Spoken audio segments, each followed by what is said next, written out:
নমস্কার বন্ধুরা, মন কিচেনে সবাইকে স্বাগত। আজ আমি আপনাদের কাছে শেয়ার করব একদম অনুষ্ঠান বাড়ির মতো পেঁপে দিয়ে প্লাস্টিক চাটনির রেসিপি। বানানো ভীষণই সহজ, তো চলুন দেখে নেওয়া যাক আজকের এই রেসিপিটি।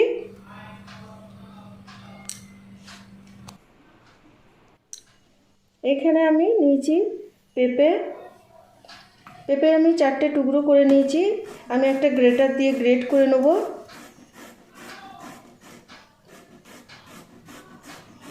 ভিডিওটি স্কিপ না করে পুরোটি দেখার অনুরোধ করছি।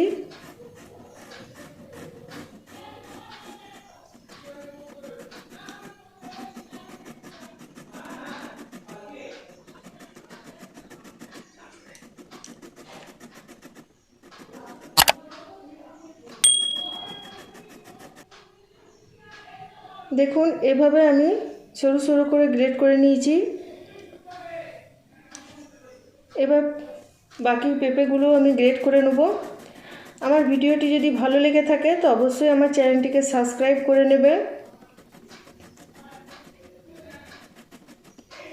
আপনারা যদি গ্রেট না করে থাকেন তো স্লাইস করেও করতে পারেন। আমি এখানে গ্রেট করছি, খুব তাড়াতাড়ি এই রেসিপিটি তৈরি হয়ে যায়। বাড়িতে অবশ্যই বানিয়ে দেখবেন। এখানে আমি ছোট একটা কড়াই নিয়েছি, তার মধ্যে দিয়ে দিলাম ছোট কাপের 1 কাপ জল, দিচ্ছি 2 কাপ চিনি। এবার চিনিটা আমি একটু ফুটতে দেবো। একটা মোটা ঘন রস তৈরি করে নিতে হবে।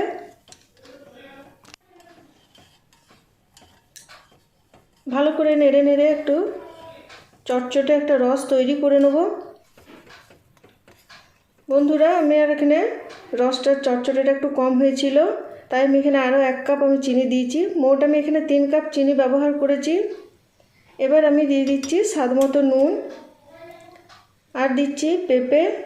আমি এখানে কাঁচা পেঁপেটাই দিচ্ছি, কারণ আমি গ্রেট করেছি, এটা রসের সাথে ফুটলে সেদ্ধ হয়ে যাবে। আপনাদের কাছে যদি স্লাইস করে পেঁপে কাটেন তো আপনারা এটা আলাদা করে সেদ্ধ করে নেবেন পেঁপেটা, তারপরে রসের মধ্যে দেবেন। এখন আমি দিচ্ছি কিছু কিশমিশটা এর সাথে একটু ফুটে গেলে সেদ্ধ হয়ে যাবে আর ভালোভাবে ফুলেও যাবে।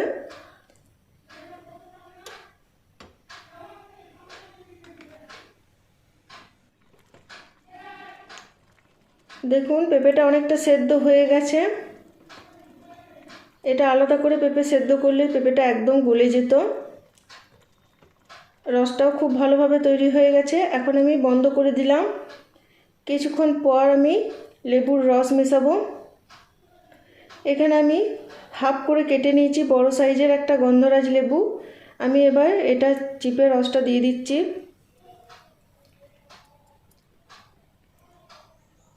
গন্ধরাজ লেবু দিলে একটু সেন্টটা খুবই ভালো হয়। এবার একটু নাড়াচাড়া করে নিচ্ছি।